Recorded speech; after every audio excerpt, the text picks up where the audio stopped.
The 837th edition of the MMA Gambling Podcast on the Sports Gambling Podcast Network is brought to you by Edge Boost, the bank account built for bettors. Sign up today at edgeboost.bet with promo code SGPN and get a $25 deposit bonus.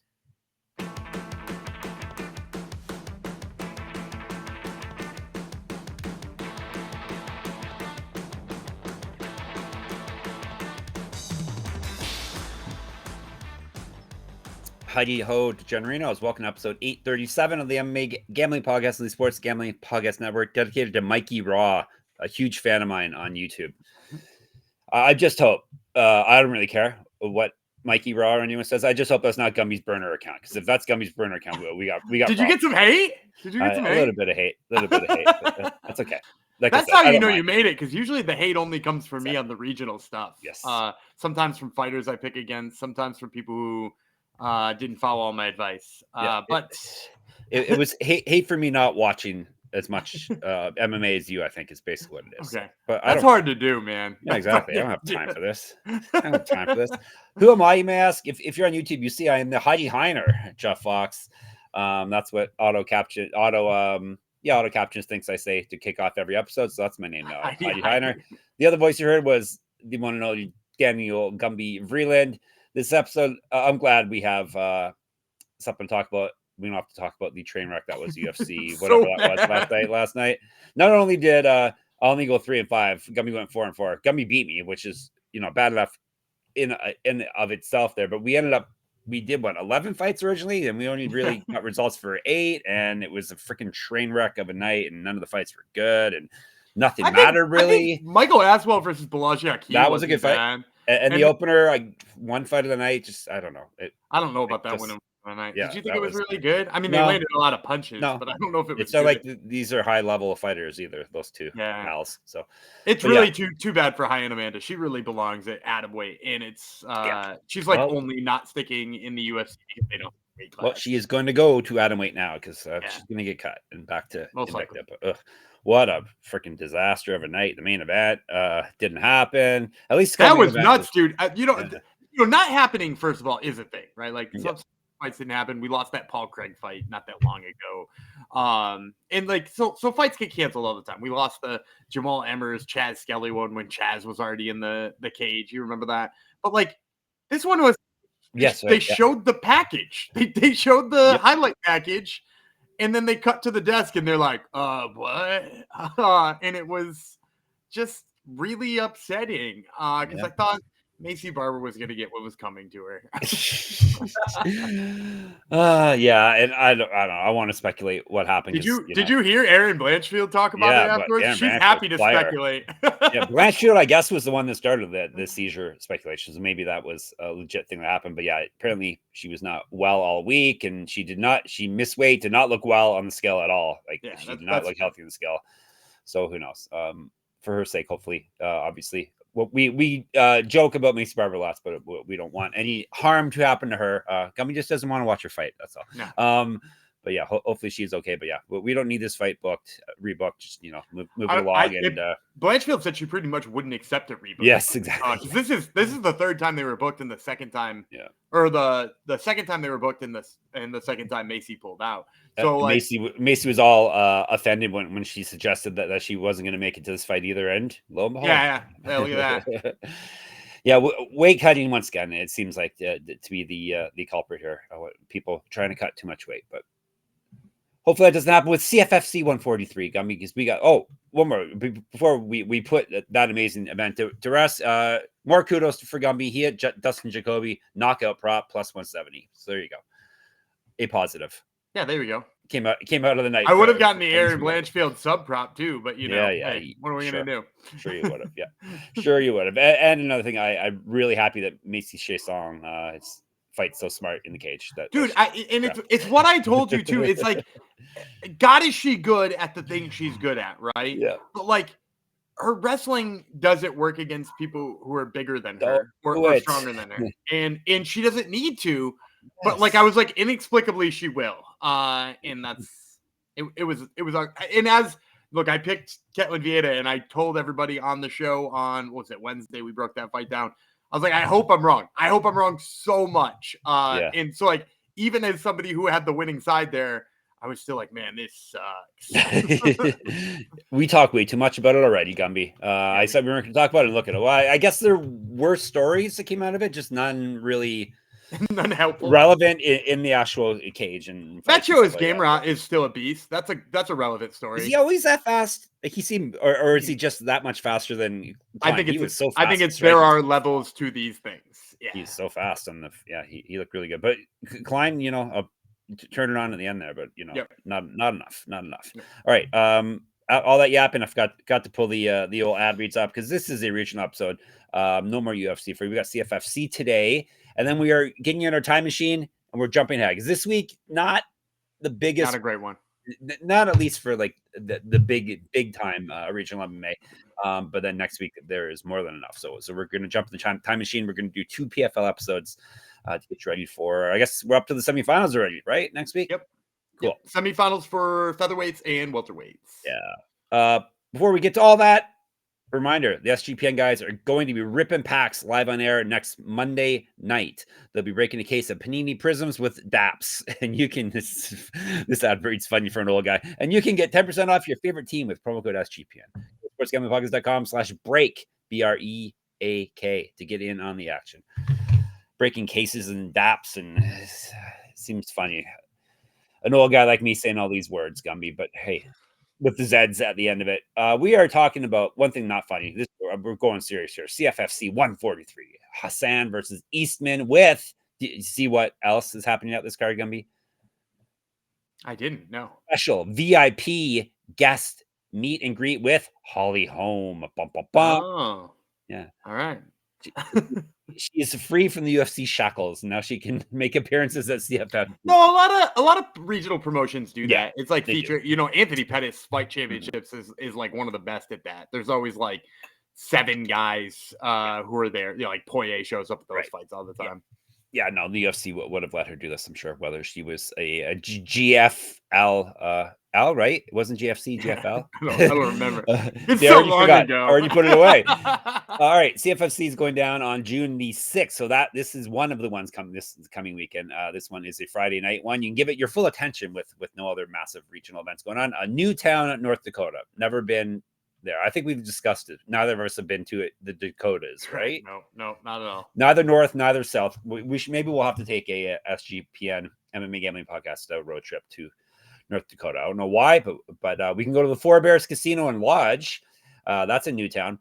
I appreciate the name of that place. So Friday night, 9 p.m. Eastern is the start time. UFC Fight Pass, which is convenient. Naturally, we got 11 fights.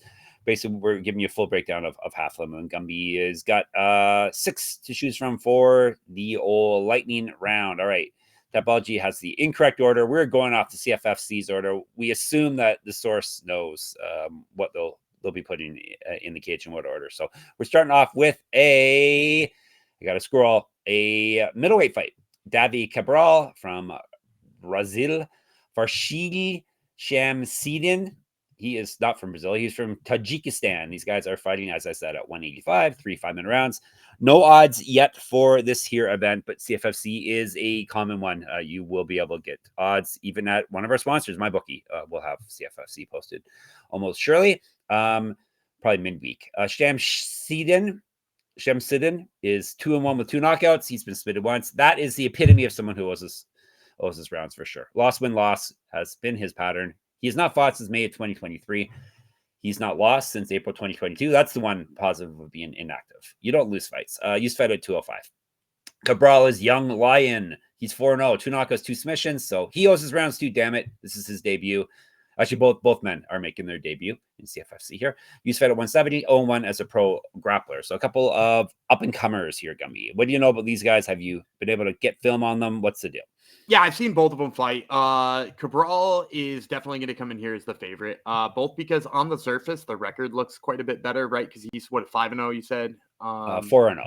4-0. And you got 2-1 on the other side. But really, Shamsidin is 4-1. Right. He's got a couple of record ineligible fights in there, which obviously, if this was 4-0 versus 4-1, the books might know better to line this a little closer.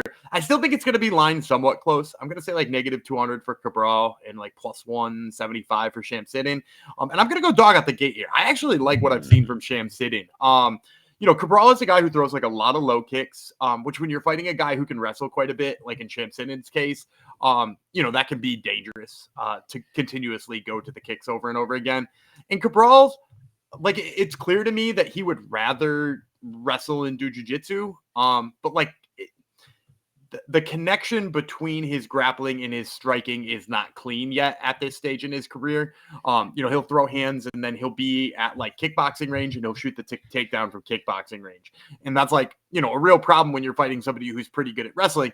And then Shamsidin, I think kind of the opposite. Like he is maybe not the sharpest striker in the whole world. He's quick.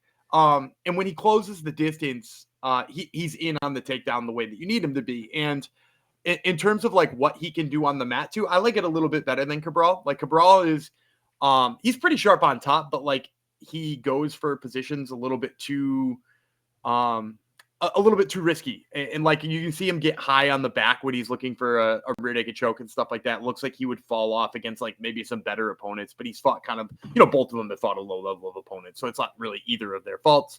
But I like Shamsidin's hands in terms of his quickness.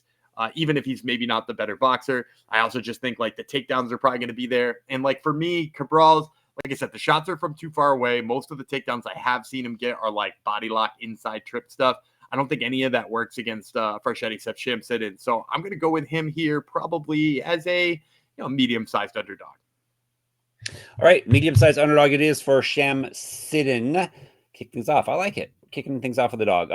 98% for Cabral. So you may 98%. Yeah, I think that's so. got to be the 2-1 record for Shamsidin. 94. That's got to be the 2-1 record from Shamsidin, though. And Tapology folk not digging any deeper. My guess is the books will know a touch more than that. You would assume that, wouldn't you? But who's to say? The books aren't smarter than Gumby. We have shown that before in the past. That has been proven. We beat books. We move lines, all that good stuff. All right. Let's do an ad read. How about that's what everyone's here for, right? Edge Boost, ladies and gentlemen. Edge Boost is the first ever bank account built for bettors, ensuring all gambling transactions are approved. No usage fees, no minimums. Earn cashback rewards, 100% approval for all betting deposits. So sign up today at edgeboost.bet with promo code SGPN. Deposit $25 and Edge Boost will match the deposit. That's edgeboost.bet, promo code SGPN. And it's time for Gumby's bonus underdog pick 'em play. Underdog is going long for the NBA playoffs. Well, NBA finals are very soon, Thursday coming up with their extender bonus. Hop in game one, and the longer the series goes, the bigger the bonus gets. All right, Gumby, what you got? I'm going to go to MLB. We got a game on Monday between the Angels and the Red Sox. The Red Sox have the returning, now in full shape, Richard Fitz on the bump. His first start back from being hurt, he didn't look too hot, but he only went 3 innings. But I'm going to take the higher than on his strikeout numbers because before he was injured, looked pretty good. And if you're going to have a bounce back game, you might as well have it against the Angels, who are slowly falling apart at the seams. So I will take the higher than on Richard Fitz's strikeouts. Do you think his parents were naive? I don't know, man. Think about it, or do they have a good sense of humor? It's pretty crazy. I mean, it like takes Rich Hill and it makes it like 30 times worse, right? Anyhow, sign up for underdogfantasy.com with our promo code MMASGPN to claim your special pick and first-time deposit offer up to $1,000 in bonus credits. It's underdogfantasy.com, promo code MMASGPN. Yes, wild choice of names. Hopefully, we have a bunch of innocent listeners who haven't clued in what Richard Fitz his name is if you shorten it. So that's good. Maybe there's a bunch of people out there, a bunch of degens that haven't figured that out. All right, we are going to scrolling. The last non-title fight on the card. Yes, but we got some gold on the line. Not the last non-title. Oh, and the next 2 are non-title fights. We got. Oh yeah, that's right. Sorry, I usually do 2 before the ad read. Yes. No. Gumby is correct. Gumby, that's why Gumby's here. Winning picks and keeping me on track. I'm here to deflect the hate. Frank Gumby gets plenty of hate. I'm just kidding. Frank Rayford. Don't worry, Gumby. You get plenty of hate. It's not just me. Frank Rayford against Chris Choo. Both Americans. They're fighting at 205. Three-minute rounds, it says here. Is that right? or is this a typo on Tapology's page? I think that's a typo, unless they're just like they're light heavyweights and they could use the break. Maybe. All right, Choo 3-2 with 2 submissions. He's been knocked out twice. He owes his rounds. This is his debut. Loss over his last 3. TKO loss in his last bout. He's fed at 185. Rayford is the Jackal. 3-1, 2 knockouts, 1 submission. He's been submitted once. He's won 2 straight, both via TKO. He's fed at 170 and 185. 0-1 in combat jiu-jitsu. That's all I got. Do you know anything about these guys, Gumby? Yeah, I've watched them both, and it wasn't a great time. I'll be honest. You know how usually you're like, hey, Gumby likes everything. You guys got some people who are about to be on Contender Series. No offense to these two gentlemen if they do happen to listen in, but like they've got a ways to go before they're at that level. Right now, you know, what I would say is when you watch these two, both of them just look so sloppy striking on the feet. It's just like wide arm punches that they're trying to turn into haymakers and haven't quite figured out how to do that yet. Frank Rayford fought a guy named Jeremy Titsworth in his last. I saw that guy. See, once again, I'm immature and I enjoy that. Jeremy was spelled weird too. It was Jeramy. Jeremy. Okay, well, all our surnames come from basically from our forefathers' jobs, right? So what did the Titsworth family or whatever? Yeah, I don't know. But he fought Jeremy Titsworth, and in that fight, he like just throws like a wild haymaker and like is wildly off balance. Titsworth like grabs onto him, and then like somehow Frank Rayford winds up in mount off of that, and like it was just the sloppiest 30 seconds you've ever seen, and he comes out with a KO victory and looks good. And then Choo, like, same thing. He's kind of sloppy, but the one thing I will say about him is, like, he's held people against the cage, and he's turned them into takedowns. And, like, Rayford's loss is by submission because it seems like when he's on bottom, he doesn't have a lot of ideas of what he wants to do. He doesn't have a lot of good plans. So for me, you know, if I'm going to watch two sloppy heavyweights, first of all, we're probably not going to be able to play the sloppy fatties overs. Although, no, sometimes they got overs and unders. Sloppy fatties overs would be fun on this one.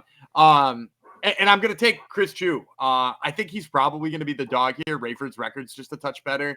And like he's got the knockout side of things versus the submission side of things. But I think Choo, all he's going to have to do is get him down, and he should be able to win this fight. And I think he's got the better wrestling. So give me Chris Choo. He's probably in the 200s. You know, like let's say like plus 225. Wow, back-to-back dogs, Gumby. That's right. That's what we like it here. Did you hear my dog agreeing with you downstairs? Yeah, it was an underdog heavy moment right there. People left the house and she's jealous apparently. Let me see. Choo. Let me see what the Tapologers say. 6%, Gummy. This could be another huge one for you. We could be out the gate hot here. Yeah, exactly. All right. Now we're to our very last non-title fight on the old card. It is. Got it. Oh, this is the one that is not. No, this one's on not Tapology. I'm not giving Tapology a very good rating for this experience today. Now, am I? It's Schulte, right? We are. JT Schulte and Angel Alvarez. Angel Alvarez. Sorry, everyone. This is a lightweight bout. Angel Alvarez. He's from Puerto Rico, Cuba. Sorry about that. He is fighting against JT Schulte from the United States of America. 3 5-minute rounds. No 3-minute rounds here. 155. Schulte is 8-3, 2 knockouts, 4 submissions. He's been knocked out once. This is his debut. He's gone 6-1 over his last 7. TKO win in his last bout. An inch taller than Alvarez. Alvarez is, do you know his nickname? Oh, we've talked about him before because we won big on him last time. I don't remember. Salsa King. Oh, Salsa King. Yeah. Yes, there you go. Not Salsa Boy. He's the Salsa No, not King. Salsa Boy. Yep, I think we probably mentioned that last time too. All right, this salsa gentleman is 8-2. I guess he is the king of all the salsa gentlemen. He's 8-2 with 3 knockouts. He's been knocked out once, submitted once. One known CFFC. Finally, a non-debuting fighter. He's won 2 straight and 3 of 5. Regional champion. He's fed at 145 and 170. And most importantly, he's the king of the salsa. Yeah. I'm gonna say Alvarez like negative 225 is my guess, and I'm gonna play with him here. My first of all, I'm loyal to Angel Alvarez. We had him at, I think, plus 200 against Jacob Montalvo last time, which was a win he pulled off and made us look really good. But the thing I like about Alvarez is particularly his striking. He's one of those guys who he stands southpaw and he measures with his right hand and lands pretty consistently with his left hand. But it's not just like he puts that right hand out there and then lands the left straight and walks away. it's like the left straight, and then he uses that as his opening to like rip a combination. So like I really like what I've seen out of the stand-up. And really in that last fight, despite the fact that I'm here talking about his stand-up, in that Montalvo fight, it was mostly his wrestling that got done. And it was getting to the hips, it was taking him down, it was, you know, lacing the legs underneath, you know, like to make sure he doesn't get back up. You know, like just lots of good things out of Angel Alvarez in terms of his wrestling. And, you know, Schulte is new to the promotion, so I had to do some digging to sort of figure out what I could find about him. And what I can mostly tell is he has a really tough time with range. He has a tough time figuring out how far away from a fighter he is or how far he needs to throw that strike. And my guess is that it's mostly because he prefers to wrestle. You know, he's built like a wrestler. I've seen some takedowns out of him. They're all right. They're mostly against bad competition, so it's like hard to tell how actually good they are. But knowing how good Alvarez is in the wrestling department, like he should be able to force this into being a stand-up fight. And if he does, like, man, the way he forces people to fight at his range with that like right sticking out and then following it up with the left in a combination, I think for somebody who struggles with range like JT Schulte, I think that's going to be even worse for him. So give me Angel Alvarez here. Probably, you know, like a decent sized favorite, somebody who I wouldn't mind a straight play on, but also could be a good anchor for your parlays. Okay. Angel Alvarez is the pick. All right, let's get you the first of our title fights.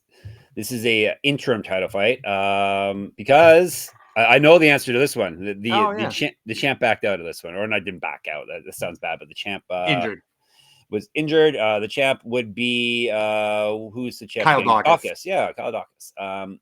So is this a short notice belt for Randall Wallace? Do you know for Randall Wallace? Yeah, you know, like it was fairly recently, or I want to say it was like 2 or 3 weeks ago, if I'm not mistaken. So he's had a little bit of time. Also, it's so weird that people are calling him Randall Wallace. He's gone by Buddy Wallace for like a huge chunk of his career, if I'm not mistaken. Like I'm pretty sure I've watched fights of him being Buddy Wallace. But anyway, we'll call him Randall. Okay, we will. I don't like when people decide, no, I'm going to be called this. It's really hard when the really tricky ones for me is when it's like a Asian fighter and like our bastardized American form of it, like changes their name 7 different times. Yes, it's not good. It's true. Or when Albert Bell, remember when Albert Bell was Joey Bell back in the day? Or you're too young for that. Yeah, I remember when Albert Bell, right? I remember when BJ Upton became Melvin Upton. Yes, yes. There's lots of funny stories like this. All right, mostly baseball. Chris Brown. Who is Fausto Carmona? Do you remember that guy? No, he wound up with a new name. He was a pitcher for the Cleveland baseball team. How about Mike Stanton? You remember him? Before he was Giancarlo. Giancarlo. Right. We're just remembering some guys now, aren't we?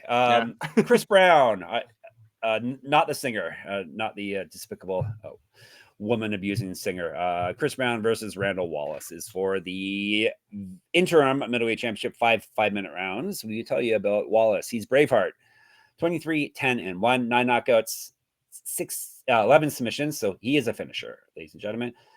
Someone got mad that I said another thing in the comments. I said someone got knocked out, and then I said she's durable. Well, if you get knocked out once and you fought like 25 times, you're still durable. Yeah. Anyhow. But knocked out once, submitted 5 times. Short notice debut, as we mentioned here. Stepping right into a title fight. 3 straight wins for him. 8 of 9 have been victories. He's won 2 straight via submission. 0-1 Bellator, RIP. 0-1 on the Contender Series. Do you remember who he fought? Yeah, it was season 1. Yeah, it was he fought Charles Bird, I believe. Yes, you're correct. Like the one guy from he went 0-2 or 0-3 in the UFC. He's a Fortis MMA guy, and now he's one of their assistant coaches. Yeah, excellent. So does he yell? Is he as loud as his boss? I think he's the grappling guy, if I'm being honest. Okay. Like, because if I remember correctly, he was like good wrestling, good top control kind of guy, and so I think he's sort of the wrestling grappling sort of dude for Fortis. So he just yells "Top Turtle" all the time, then? Yeah, exactly. Top Turtle. All right. So that is Mr. Randall Wallace we're talking about. There's more though. He actually has a extensive resume here. Short debut 2 straight wins via submission. There you go. Charles Bird maybe taught this man that, right? Possibly. Yeah, maybe taught something. Taught him something. Maybe topped. Anyhow, multiple region championships on his mantle. All right, correct. Get our merch, get all our good stuff at sportsgambleholics.com/store. Use Federal 155 and 170, 2012 Pro MMA debut. He is fighting Brown. No, you remember Brown's Yeah, nickname? Lil Breezy the future, right? Yeah, no, I just saw Breezy the future. Maybe drop the Lil. Yeah, might be Lil just will make it even better. What a ridiculous nickname. Anyhow, 11-5, 5 knockouts, 1 submission. He's got 1-0 in CFFC. Has he been finished? Why did I not have this written down? I think the nickname distracted me, is why I don't have all of his resume written down here. He has never been finished, so he is durable. There, is that good enough for you people? 1-0 CFFC. He's won 3 of 5. He won his last bout. He was the LFA champion. He went 0-2 in PFL. He's fed at 155 and 170. He missed weight before at 170. Should be okay at 185, you'd hope. Inch reach over Wallace. So I'm going to go Chris Brown on this one. I think he's probably going to be a slight favorite, being that he wasn't on short notice, and Wallace's record is going to scare books off a little bit. I'm going to say like negative 165 on Brown. I'm a little worried about the size because he is, kind of a 170 guy who's now fighting at 185. But also, like, he did a really good job with Igor Kostyachenko in his last fight. Kostyachenko shot like a bunch of takedowns on him. And like scored on like 1 or 2 of them, but like Brown was right back up all the time. And then like Brown's cardio basically just held up and allowed him to take over the fight and win it by decision. And so like I like that about Brown. I also like that he just throws big. Like he's not afraid to let go of one and make sure he's throwing with power pretty much every time he throws. And while that might not be the best strategy when you're fighting all the time, when you're fighting Randall Wallace, it's probably a great strategy because Wallace too, kind of a slugger, a little bit less technical than Chris Brown, and definitely worse at protecting his chin. So he's kind of just like when he throws, he's like willing to eat one to give one. And like that might be a problem against Chris Brown, who I think is faster. And then in addition to that, too, like I was watching Randall Wallace's I wish I could remember who that fight was with. But Randall Wallace is one of his most recent fights, and like halfway through the first round, he's like, you can tell he's starting to slow down already. He's got a lot of big muscles. Yeah, he is jacked. There you go. He's I knew it. guy. I knew it. Muscles tire you guys out. And so like, yeah, Chris Brown is going to have the better cardio here, even if he doesn't get off to a good start. Wallace has obviously got the sub skills. So like, if Wallace tries to shoot a whole bunch of takedowns, as long as Brown stuffs a couple, you're probably going to tire Wallace out. You'll see Brown capitalize on the feet. And then also too, like, Wallace is going to throw huge. So like Brown just got to avoid a couple of those. That'll tire him out too. And Brown will probably land a counter. So give me Chris Brown here. Probably just a slight favorite. A slight favorite for Lil Breezy the future. I wouldn't laugh in his face, especially middleweight. Yeah, he's a big dude. Yeah, I wouldn't laugh in his face. Not that I wouldn't laugh in a flyweight's face. I would laugh in a female flyweight's face. All right, we are going to rhythm next, ladies and gentlemen. RATHMM. Our job at SGPN is to help you find the best picks. And now we've got a new tool that takes things to a whole new level. You've heard us talk about rhythm before, and they just dropped a game-changing feature called Power Trends. These are AI-detected patterns where Rhythm's model has consistently won and has a high ROI. Think a strikeout prop that wins 59% of the time when the line and win probability hit a certain range. Power Trends are updated daily and exclusive to Rhythm. No touts, no noise, just clean data-backed bets. Download the Rhythm app, check out Power Trends, and start betting smarter. We will be. That's actually very cool, the Power Trend thing. Any trends that you've noticed, Gumby, without a Power Trend thing? Is there something we always tell people to look things up, but Dante DiVincenzo's not playing anymore. So yeah, I like the lower than on pretty much anybody pitching against Kansas City's earned runs. Kansas City has been scoring really terribly lately. Yeah. That's a trend you could probably check out on. Look it up in Power Trend. I'm sure they will back that up. And you can do that when you get a free 7-day trial via us. Go to sportsgamblingpods.com/rhythm, RATHMM. And you got another month still till the end of this month for Tantor Circus Ultimate Fantasy Football giveaway. Circa Resort and Casino in Las Vegas is giving away the ultimate fantasy football experience for a 12-person league to draft in Vegas and be treated like VIPs for their stay. The winner will receive a 2-night stay at Circa Resort and Casino for their entire 12-person league, 6 Double King rooms. Hold their draft at a cabana at Stadium Swim with a $5,000 food and beverage credit, limo transportation to and from the airport, a welcome party at Legacy Club for the league, reservation at the world's largest sportsbook with $500 beverage credit for the league, a 2-hour open bar package for the league at Overhang Bar. It's on now, ladies and gentlemen, until the end of this month, June 30th. And to enter, head over to sportsgamblingpockets.com/circa. That would be sportsgamblingpockets.com/CARCA. And as I mentioned earlier, you can get all of these CFFC lines once they drop at mybookie.ag. We are brought to you by mybookie.ag. MyBookie is your place to bet on every sport, including the NBA playoffs and, of course, CFFC. For the true degens, the MyBookie money bag. MyBookie accepts customers from a ton of locations. Easy deposit and lightly fast payouts using crypto. Check out all the lines there. Which player are we going to talk about now in the NBA that people should check out? Man, NBA's we're running out of people. I mean, I'm always a Chet Holmgren guy, so maybe Chet Holmgren's boards. Usually we go 3-pointers. But... He's putting 3-pointers up too. Yep. Check it all out. Head to mybookie.ag, promo code MMASGPN for 100% deposit match up to $1,000. That's terms and conditions apply. That's mybookie.ag, promo code MMASGPN. I have seen CFFC there, right? I keep saying I have, but I'm pretty sure I have now. Yeah, I'm pretty sure I have. They have most of the big ones. Yeah, they got the big guys. They got lots of regional ones. So, okay, cool. Where are we headed to? The main event. That's where we're headed to, of course. It's for the Cage Fury FC Flyweight Championship. That's a mouthful of a lot of words the same. CFFC FC. Bilal Hasan is the champion. He is from... Where's he from? Indonesia. He is fighting against Jason Eastman from the United States. They're fighting at 5-5-minute rounds, 125. The challenger, Eastman, he's God's champ, Gumby. Has this been verified by anyone? That's news to me. I like that. It's news to Gumby, and Gumby has been compared to that God person before, the Gumby God. Anyhow, Eastman's God's champ. Have him on your podcast and ask him that question. See how that goes. He's 8-4, 4 knockouts, 2 submissions, 1-1 in CFFC, 3-2 over his last 5, TKO win in his last bout. He must actually be God's champ if he's getting a title shot after he's been on the shelf since March 2023. He's only 1-1. He must be God's champ. Has not lost though since December 2021. He's fed at 135, 2014 Pro MMA debut. The champion Hasan is 6-0 with 1 no contest, 4 knockouts, 1 submission. He owes his rounds. He's 6-0 in CFFC. He's the champion. He's defended the title once already. He's won 5 straight fights. He's fed at 135, 9 years younger than Eastman, 2 inches taller.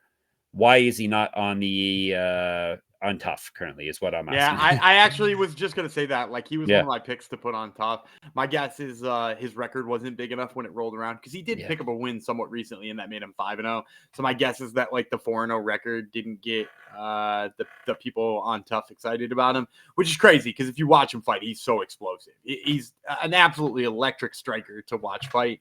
And there's some really exciting strikers on that season, The Ultimate Fighter too, like him versus Furkat Yokobov would have been sick fight. But like, you know, instead he's here. He's going to dazzle on Eastman. My guess, -300, -400, somewhere in that range. And like, you know, look, he's so fast on the feet. He's dynamic. He throws a bunch of different kinds of strikes. You know, you'll see spinning stuff from him, but you'll also see him stay like wildly technical and pick people apart. And then on the top of that too, like, Eastman's got kind of fun jiu-jitsu. Like, maybe that's his only path to victory. But if you watch Hasan's takedown defense, he's got great hips. He does a really good job of lowering them and making sure people don't get in on him. And then in addition to that too, when people do get in on him, and like I've seen him get like picked up like he's going to get slammed, he like blades his hips on the way down and then like basically creates like a scramble right away so that he's like never settled into a bottom position. So, you know, even if Eastman gets to the hips and tries to start something, I don't think he's going to get anywhere from there. Give me Bilal Hasan, huge favorite here. All right, Bilal Hasan. And then what, Contender Series? I hope so. I mean, it's hard. I mean, like they've booked a lot of those Contender Series fights already. Like, I mean, I guess like episodes 7 through 10 are still pretty wide open. So you might see him show up like right at the end of it. But I mean, he could also just be like a late replacement guy. Right. Although his record being only 5-0 and 6-0 is definitely going to be a hindrance for that. A late replacement guy, get ready for 135 again, if that's the case, because that seems to be what happens. You have to fight at a different weight class. Anyhow, we will enjoy him in CFFC while he is there. Let's give you a recap, but don't you go away. We got more plays. I sense a storm coming. I think a lightning storm is on the way. Hasan, Brown, Alvarez, Choo, and Shamsidin. So basically, Hasan's the only one with the odds are probably going to be pretty wide in, right? The other ones, the rest of the fight should be pretty close. I mean, I guess Choo could wind up being a big dog, but that would be great for us. Actually. Yeah, it would be. All right, Lightning round, Zap Bam Boom. I was right. Lightning is here. Yeah, I'm going to take Jartavis Jackson as my first lightning round pick. He's really quick. Not a lot of fights out there, but like from what I've seen, really quick, really explosive. Took kind of like a ugly loss in there too, so it like maybe makes his odds more playable when they roll around. But I like Jartavis Jackson a lot, and the other one I like is Alana Cook. You would like Alana Cook for two reasons. Number one, Canadian, fighting out of Niagara, top team, and then also she's got an excellent nickname. It's the Alanimal. Sure, I approve. You've had the Shanimal, now you have the Alanimal. But she's got a great ground game. Hasn't seen a lot of finishes as a pro, but like clearly has the ground game to like dominate some of these lower level regional fighters. And she's gonna pick up steam pretty quick. So it's the Alanimal, Alana Cook, and Jartavis Jackson are my plays. All right, you are set now for CFFC this coming Friday. We'll be in the Discord hanging out as per usual. sportsgamblingpockets.com/Discord. We shall be. Did everyone? I wasn't really in it last night. Were people enjoying the No, of course not. I didn't think so. All right, check out the Discord. You can check us out on in the comment section. We'll actually watch our videos first and subscribe at MMA Gambling Podcast. Is that the name of us? Yeah, that's the name of us. MMA Gambling Podcast on YouTube. And hit us up in the comments if you like. We are at SGPN on Twitter X. He is at Gummy Vreeland. I'm at Jeff Fox Writer there. I'm also the same on Instagram. Get in my Substack. UFC pick'em contests are rolling because UFC is back and rolling. We got a pay-per-view coming next week. So we have another big UFC pick'em contest in there. So check it out. moneymma.substack.com. Gummy has a podcast called the Top Turtle MMA Podcast. He caused bad things to happen to people last week. He got his fight rebooked. Markel Medeiros got sick or something. Who else was on your show? And Kurt Hollabaugh got choked unconscious and dropped. So, but there's no curse. Who's on this week, Company? So I've got a slew of them. I'm not quite sure who you're going to see yet, but I know over the next couple of weeks we've got at least 3 or 4 Contender Series guys, including one with one of the best nicknames you've ever heard in your whole life, and then also Mansour Abdul Malik, who's going to be fighting on the 14th. Will be on the show at some point in time. Which weeks everybody shows up, you're going to have to tune in and find out. That was a very, now that I said it out loud, that was a very bad stretch of that episode. Choked unconscious and dropped. Hollabaugh was the episode before. And then Medeiros was with, who else did I end? Oh, Billy Goff. Yeah, who looked pretty bad too. got also choked unconscious. Yes. Oh my God, that's crazy. That at least it wasn't in front of his wife in the corner coaching him. No, right? but they did have that like ref camera on his head too. Oh, yeah, like, that was stop bad, zooming in on his face. Yeah, it looks like he's dead. Don't do that. Yeah. So some memorable things happened last night, I guess. All right, so that's Top Turtle. And of course, we're at sportsgamblingpockets.com, sportsgamblingpockets.com/store, sportsgamblingpockets.com/Patreon for some bonus content. What else should you do? When you sign up for underdogfantasy.com and for mybookie.ag, MMA SGPN is your code, and then you get something special, and so do we here. All right, we're going to be back tomorrow. We're going to kick off our PFL previews with the PFL prelims. That's tomorrow. Until then, I will remain Jeff Fox, the future. He will remain God's champ. We'll talk to you then. Bye.